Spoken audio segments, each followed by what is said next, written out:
There are definitely different levels of scholarship when we come to this thing that we call Jeet Kune. Hello, everyone. This is Dwight Woods, the Jeet Kune Rebel. Welcome to the I Love Jeet Kune broadcast number 324. This is the one about, are you Jeet confused yet? As you're logging in, if you'd be kind enough to say where you're logging in from, hit the like button and feel free to continue doing so throughout the broadcast. If you're catching the simulcast over on the YouTube, please be sure to like, subscribe, and hit the notification bell as well. But of course, the best thing you can do is to share this video and spread the word about the I Love Jeet Kune Do broadcast. All right, so let's get to this. Here's what happens. So a guy posts this on Facebook and encourages people to look deeply into it. And by that, I'm fairly sure that he meant to give it some thought because, like a lot of Bruce Lee quotes, it sounds pretty profound, right? So this one says, well, I'll let you read it for yourself, okay? Right? So the guy puts it up and he says to everybody, think deeply on it. I took a look at it and immediately felt suspicious, I guess would be the word. Something about it didn't ring true, right? So I do my best to find out. I thought maybe it's just another one of the many quotes that is misattributed to Bruce Lee, right? Because this one, I would say I didn't recognize it immediately, right? And something just didn't ring true, like I said. So I looked around and looked around and looked around and found that it's actually in Striking Thoughts, right? It's on, I guess it depends on the page, the edition that you have, I think, but you can find it on page 43, and it is in the chapter or the section on reality, right? So, Striking Thoughts, for those of you who have that in your library, go look it up on page 43. But I still needed to find the original source because, as many of us have come to learn through James Bishop primarily and others, that those things that are considered Bruce Lee's writings are in a high percentage of cases lifted from other sources. So I needed to track that one down. And so I reached out to James, and he was able to set me up and let me know that it is in. Did I just lose that one? Oh man, I think I just lost it. It's not here. You can find it here in Zen and Reality, a book by Robert Powell. And in Powell's book, it is in the chapter on, it's called How to Gain a Life of Wu Wei, right? And then for those of you who might not be familiar with the concept of Wu Wei, it's the Taoist practice of taking no action that is not in accord with the natural course of the universe, right? So in more conventional language, it's the idea that we should try to move through life with a sense of ease and flow, right? So in other words, don't struggle against the natural order of things. Just let things happen, allow things to happen naturally, and that's like a method for finding true peace. So that's the context of the origin of this quote, right? So hopefully I've not lost you on any of this. So, like I said, whenever I'm in doubt, and if I can't find it on my own, then I'll reach out to James Bishop to see if maybe he knows where something comes from. So this is where it got interesting for me. What James pointed out to me is this part here.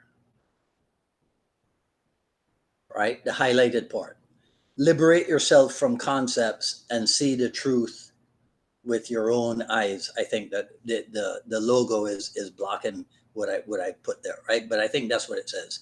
Liberate yourself from concepts and see the truth with your own eyes.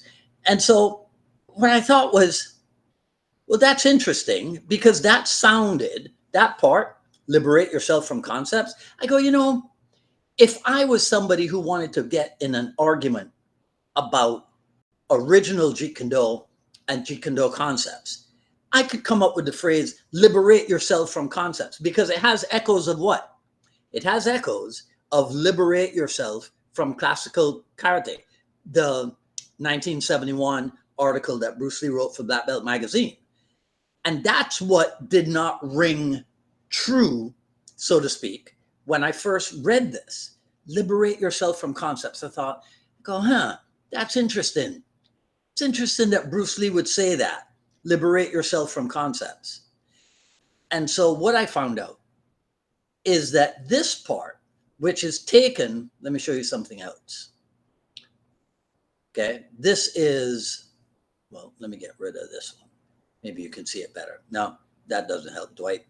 Anyhow, in the pages of Striking Thoughts, whatever comes in italics is actually what the editor put in there. The regular print is what's lifted from Bruce Lee's notes. But if it is italicized, that is the editor's addition. And so that liberate yourself from concepts was added in. It's not at all what Bruce Lee wrote. And then I thought, that makes sense because I didn't see Bruce Lee as somebody who would be saying something like, liberate yourself from concepts. I mean, Bruce Lee's Jeet Kune Do, right? No concept there? Really? Really? Liberate yourself from concept? So I tell you all this. It was a big deal for me, right? But I tell you all this just to warn you to be careful about accepting whatever is written just because it's written. It's similar to what I tell you all the time about the magazines and the editors at the martial art magazines, because they are the ones who figured, I'll show you an example of it. To me, this is the classic example, right, of what magazine editors will do to you. These guys are the ones who put this up. Let me see if I can locate it. I had it here somewhere, right? Maybe it's gone. But it is the article, the headline is Bruce Lee's Jeet Kune Do disappearing? And I think this dates back to 1993. So 31 years ago was when they started that whole idea about Bruce Lee's art disappearing and people having to swoop in and save it from disappearing. So be careful what you're reading out there. Do not accept. It's unfortunate, right, that when it comes to Jeet Kune Do, there's a lot that we're not able to accept simply because we cannot trust the sources of it. So Bruce Lee never said, liberate yourself from concepts. So if you ever come across anybody who tries to throw that in your face in an argument, right, you can tell them, nah, not so much. I know what's behind it. Okay. All right. So that is it for me for today. So you guys know what to do. Let me know what you think in the comments below. That's all I'm going to say in this video. If you like what you heard, please comment, rate, subscribe, and hit the notification bell as well. You can support the show over at paypal.me/UnifiedMA Miami, paypal.me/UnifiedMA Miami. That's where you will find the Jeet Kune Do Journey Volume 1, raw but edited version, paypal.me/UnifiedMA Miami. You can also support the show at jkdrebel.com. click on the Rebel Gear link, and that's where you'll see the clothing stuff and the coffee mugs and the hoodies and all that good stuff. That's at not paypal.me, Dwight, jkdrebel.com. Click on the Rebel Gear link. And that is it for today. On Friday, we will have an extra special episode of the Jeet Kune Dialogues. I think it's his third time coming on the show. It's my good friend and martial art colleague, G. Anthony Joseph, and we're going to be talking. We're going to be talking about his TCF system and Jeet Kune and some of the stuff that we've been doing together and some of the stuff that we will continue to be doing together. So you guys tune in 6 p.m. on Friday to listen to Trini and a Trini Beige have a conversation. All right. Okay. Today's a purple day. There you go. All right. So 6 p.m. Friday evening, Jeet Kune Dialogues episode. That's the next time I'll be live. Hope to see you guys then. Until then, enjoy the rest of your evening. This is Dwight Woods, the Jeet Kune Rebel, signing off. Take care. Talk soon.